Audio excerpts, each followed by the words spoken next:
All right, superstars, here we go. We are going to be looking at some graphing today. We are going to start with our standard form equations. It says write linear equations in standard form, then graph them using x and y intercepts. The majority of your actual assignment is focusing on graphing using x and y intercepts, but the actual quiz the following day includes the standard form part. Let's see, our linear equation, an equation that forms a straight line when graphed. You think that's kind of a duh statement, but for whatever reason, some students, when they actually graph their lines, it is not straight. So in other words, you need to be able to connect all of those dots to make a normal straight line. When sometimes students are graphing, it does not look like this. It looks more of a zigzag. So obviously they made a small mistake somewhere. You don't have to put both of those graphs there. But if you'd like to, for linear, you'd just be a normal line that you're going to connect with straight edge. But a nonlinear, again, is it's connecting in a different way that it makes it more zigzag. Sometimes it comes out like a V, sometimes it's sideways V, things like that. So linear equation has to be a normal line. The standard form that we're going to focus on is specifically given to us as AX plus BY is equal to C. So in other words, if you do not have your equation in that form, we're going to show you some steps on how to rewrite it. On the actual intercepts questions, the nice thing is, looking at the assignment right here next to my desk, is they're already actually in standard form. So a little bit less work you have to do when it's in that scenario.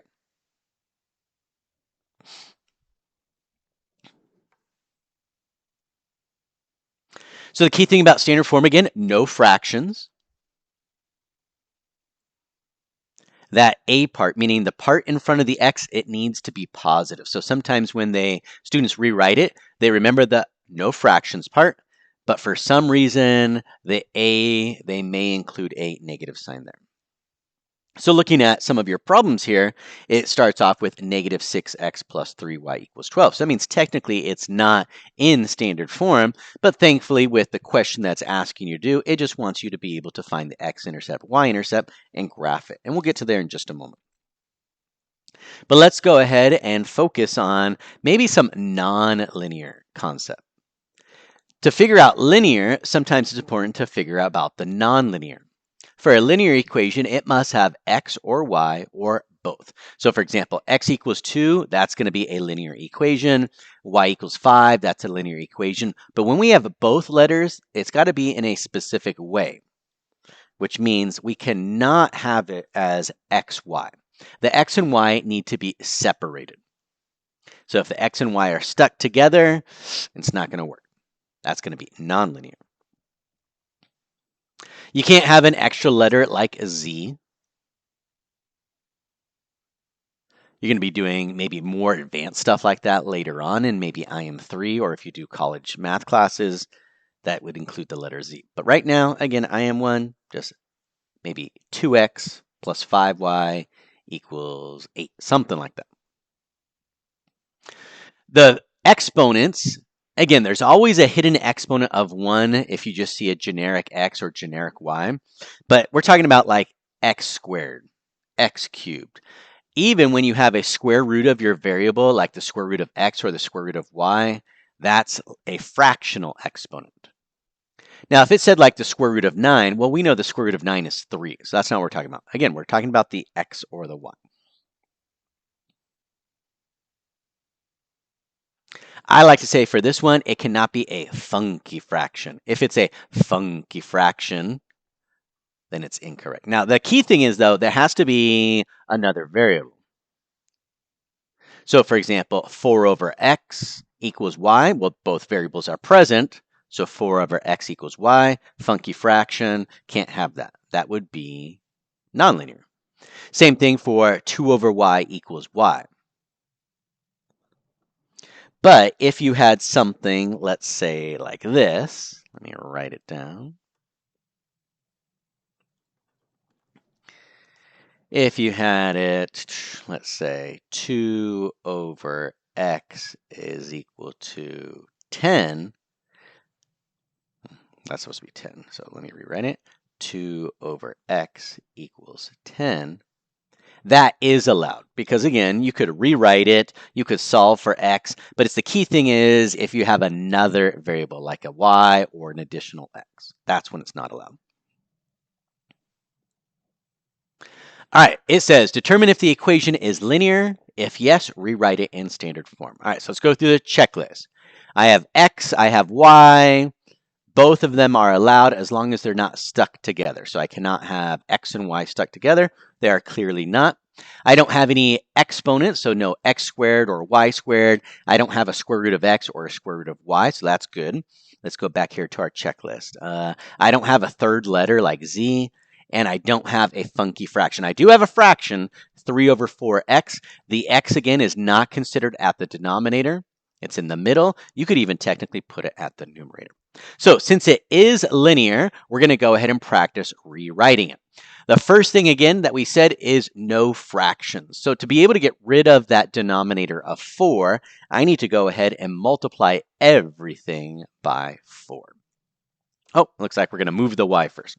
All right, if I move the y first, then it's going to be rewritten it as, let's see, 3 over 4x, subtract y equals 8. Perfectly fine. X is going to be positive, no fractions in just a moment.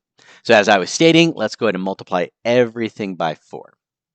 So if I multiply the first one by 4, 4 times 3 is 12. 12 divided by 4 is 3, so 3x. 4 times a negative y, well, that's just a negative 4y. And 4 times 8, well, that is 32. 3x subtract 4y equals 32. So let's go through the checklist again. No fractions.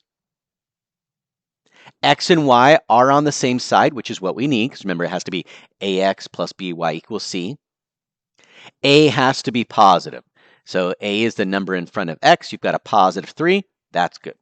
B is negative 4. That is okay. C is positive 32. That is okay. So technically, we now have it in standard form. All right, for these ones right here, let's just go ahead and talk about it really quick. Letter B, what do you guys think? Linear or non-linear? Give you a moment. Yeah, non-linear. What's the reason why? If you notice, x and y cannot be stuck together like that. All right, letter C has two separate equations, y equals 5 and then x equals negative 3. Both of those are allowed because remember, you can have a single variable equation and graph it. If you were to rewrite it into standard form, it would technically be 0x plus y equals 5, x plus 0, y equals negative 3. Now, normally we don't do that. We just identify, yeah, it's linear. It's fine. Letter D, if you notice, non-linear, because again, we cannot have a y squared. Again, an exponent's not allowed for that. And then finally, letter E, that is linear. Technically, it's written in what we call our slope-intercept form. And then if we were to rewrite it, we would have to make sure that the x and the y are on the same side, but the 5 is not. There'd have to be no fractions at all. And let's go ahead and practice that rewriting. So let's see here. Remember, x and y need to be on the same side. X ultimately has to be positive. No fractions involved whatsoever. So let's see. If I move the x to the other side, that gives me negative 2 over 3x plus y equals negative 5. All right, x and y are on the same side. I still have fractions, and the number in front of x is currently a negative. So I got two pieces I need to fix. If I multiply everything by negative 3, now the key thing is the 3 would cross cancel, so that means I wouldn't have fractions anymore. But the reason I'm multiplying by negative 3 is because I know that a negative times a negative is a positive. So focus on that first part, negative 3 multiplied by negative 2, and then divide by 3. So negative 3 times negative 2 is positive 6. Divide by 3, 2x. Negative 3 times y, negative 3y. Negative 3 multiplied by negative 5, positive 15. So if you notice, it is now x and y on the same side, no fractions, and then the a part is positive. The a part, again, is in front of the x. All right, for the parts of our graph, getting a little bit closer to actually graphing our intercepts. The very center, do you guys remember what that is called? The very center, the beginning, or the origin. That's our origin, 0, 0.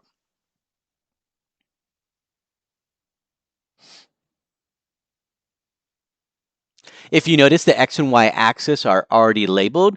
This is called quadrant 1. The top right-hand corner, the x and y ordered pair, all the coordinates are positives. Quadrant 1, positive, positive. Then we go to quadrant 2. Quadrant 2 has x is negative, so the first number is negative, and y is positive.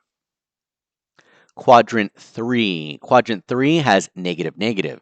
From the origin, if you move left, that's negative, and then move down, that is also negative. Quadrant 3, negative and negative. And then finally, quadrant 4. Quadrant 4, again, x is positive, because if you move right from the origin, that is positive numbers. And then when you move down on the coordinate plane, then it's a negative. So quadrant 4, any ordered pairs there, positive for the x, negative for the y. So looking at this line here, if you notice, the line does touch the y-axis, it does touch the x-axis. And that's what we're going to focus on in just a moment, which again is our intercepts. The intercepts using the x-intercept and the y-intercept to graph it. So technically, we only need 2 points to do that. And the zeros actually help us out. We're not talking about the origin 0, 0. We're talking about specifically on the x-axis. To solve for x, we're going to use y as 0. And then on the y-axis, to solve for y, we're going to use x as 0. Once you have your 2 points, then you can really just make your quick graph. So again, we always start with the x-intercept first, which is x, 0. Then we talk about our y-intercept, which is 0, y. So we solve for the x first, then we solve for the y second. They are 2 separate points, and that's really key. Every year I teach the IM1. A lot of students, they try and combine it to actually get 1 point. But remember, we need 2 distinct points to actually graph it. So here we go. We've got a few to do, and then you have a few on your actual assignment. The nice thing about the first part of your assignment is you already have the graph and you simply need to identify the x-intercept and the y-intercept. So just like this, if you have a line, all you got to do is start at the origin and then move right or left to get to your x-intercept. Well, what number is that? How many spaces did you count? And then go back to the origin, and then you need to move to get to the y-intercept. So are you going to count up or count down? How many spaces? And that's your y-intercept. Those ones are supposed to be the really, really easy ones, almost like free points on the quiz. Then we break it up into the actual solving. The next few problems, you just have to solve for the x-intercept and the y-intercept. And then the last few problems, you actually have to do the graphing part. So let's see here. We've got a 4x subtract y equals 4. So the nice thing is you're going to go ahead and break it up into 2 spots. So we're going to go ahead and use a nice t-chart here. On the left side, we're going to go ahead and find our x-intercept. On the right side, we're going to find our y-intercept. So just like I said, the zeros really, really help us out. So to solve for the x-intercept, I'm going to take my equation, which is given to me as 4x subtract y equals 4, and I'm going to use a 0 at the correct location. So to solve for x, the 0 is the y. So I'm going to rewrite my equation as 4x subtract 0 equals 4. Now, the great thing about that, again, is subtracting 0 doesn't change anything. So it's almost like you get to ignore half of the problem. So 4x equals 4. And then most of you can just look at it and say, well, if 4x equals 4, x has to be 1. If you couldn't do that in your head, then just divide 4 both sides. x equals 1. Now, you have the x as 1, and you used the y as 0, so that gives us our x-intercept as 1, 0. So on your actual assignment, again, there's a little spot provided for you to put that ordered pair. Now, please use your parentheses and make sure the 1, 0 is written down. Then you're going to go to your y-intercept. The y-intercept, again, is very similar. We're going to use a specific 0 at a new location. Since I'm solving for the y, then that means the x has to be the 0. So when I do my quick substitution using the original equation, I've got 4 times 0. And again, 4 times 0 is just 0. So whether you add 0 or subtract 0, you can really just ignore it. So being careful, I'm going to say negative y equals 4. Now, I can't stop there because remember, previously we wanted to isolate y or x or n, whatever the variable is. Negative y is not isolated. So that means I need to divide both sides by negative 1. And if I do that, I get the opposite, which is y equals negative 4. My y-intercept, again, is 0, negative 4. Notice how I'm keeping them separate. Do not combine them into one specific ordered pair. On problem 4, 5, and 6 for this lesson, again, you just need to write down the x-intercept and y-intercept in the correct location. Then the next few problems, again, is, well, once you have that, now you need to go ahead and graph it. So we give you a specific coordinate plane provided to you. If you notice, there's no numbers on there at all. All you have to do is some basic counting. So you would always just put your pencil at the origin, which is your starting location, the beginning. And then please do your x-intercept first. So if the x-intercept is 1, 0, that means from the origin, I would travel to the right 1 box, no up or down. So travel to the right 1 box, and I just put a little dot. And then on my origin, I would travel down because it says 0, negative 4. So instead of up 4, you're going to count down 4 boxes, and then you'd put your dot. Once you have your 2 dots there, all you have to do is take a straight edge and connect it. The way that we read it again is left to right, so it kind of looks like it's going uphill very steep. Notice how I have arrows on both sides. So you're going to do the exact same thing for problem 7, 8, and 9. Number 10 is a little bit more challenging. Again, it's talking about a word problem, but you're going to try your best. All right, again, x-intercept, y-intercept, standard form equations, linear versus nonlinear. Be awesome.